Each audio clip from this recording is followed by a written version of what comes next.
வணக்கம். கலாம் ஆண்டு 5 நாள் 149 வியாழக்கிழமை மார்ச் 13, 2025. இன்றைய நம்பிக்கை செய்திகள்.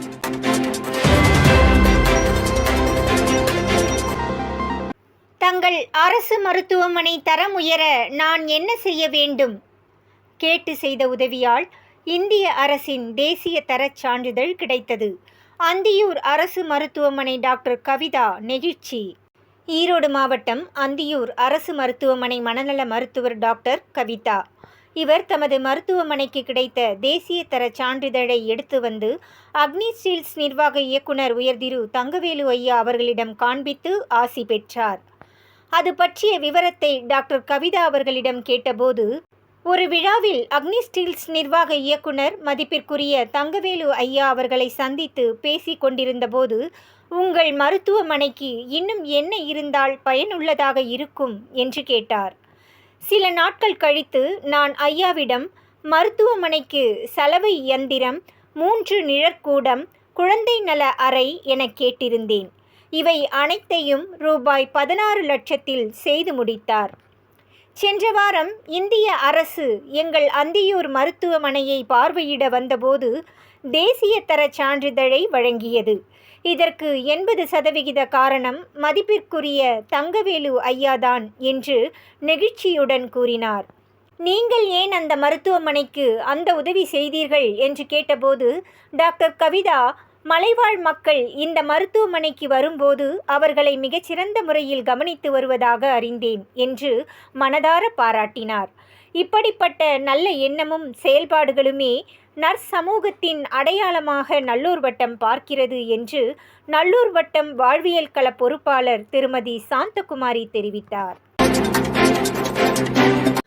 பழங்குடியின வகுப்பை சார்ந்தவர்களுக்கு மருத்துவ தொழில் சார்ந்த ஆங்கில தேர்வுக்கான பயிற்சி. மருத்துவ தொழில் சார்ந்த ஆங்கில தேர்வுக்கான பயிற்சி பெற விண்ணப்பிக்கலாம். இது குறித்து சென்னை மாவட்ட ஆட்சியர் ரஷ்மி சித்தார்த் ஜெகடே வெளியிட்ட செய்திக்குறிப்பில், தாட்கோ மூலம் ஆதி திராவிடர் மற்றும் பழங்குடியினர் வகுப்பை சேர்ந்தவர்களுக்கு மருத்துவ தொழில் சார்ந்த ஆங்கில தேர்வுக்கான பயிற்சி வழங்கப்பட உள்ளது.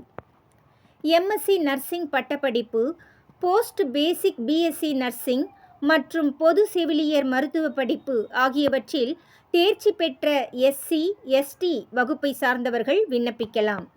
விண்ணப்பதாரர்கள் 21 முதல் 35 வயதுக்குள் இருப்பவராகவும், குடும்ப வருமானம் ஆண்டுக்கு 3 லட்சத்துக்கு மிகாமலும் இருக்க வேண்டும். 2 மாத காலம் வழங்கப்படும் இப்பயிற்சியில் சேர்ந்தவர்களுக்கு விடுதிக்கான செலவின தொகையையும் தாட்கோ வழங்குகிறது.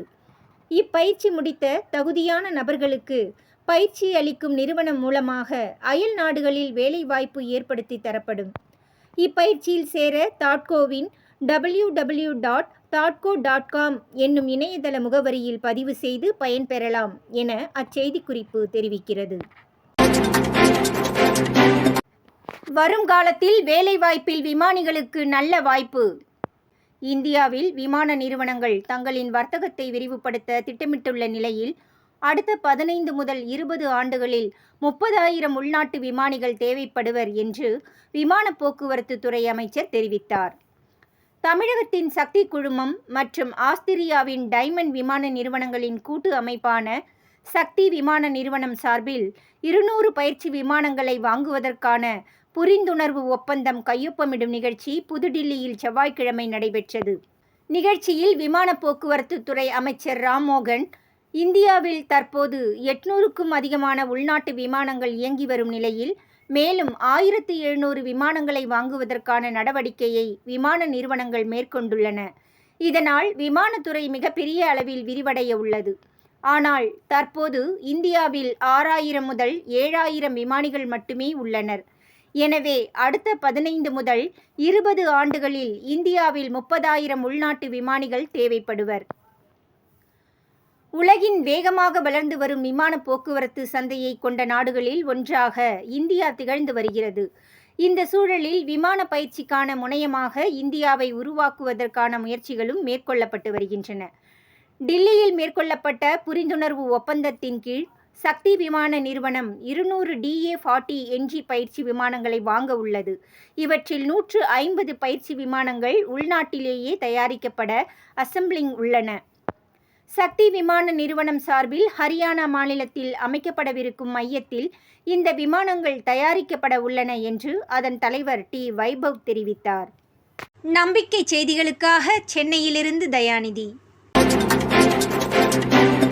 20 தூய்மை பணியாளர்களின் குடும்பத்திற்கு புது வாழ்வளித்த சென்னை வடக்கு துணை ஆணையர். திருவொற்றியூரில் மாநகராட்சி குப்பை கொட்டும் வளாகம் பக்கிங்காம் கால்வாய் ஓரத்தில் அமைந்துள்ளது.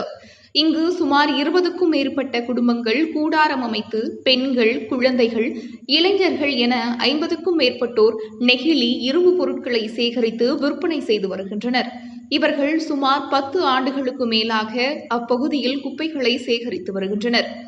இந்த நிலையில் வடக்கு மண்டல துணை ஆணையர் கட்டரவி தேஜா செவ்வாய்க்கிழமை அந்த குப்பை கொட்டும் வளாகத்தை ஆய்வு செய்தார்.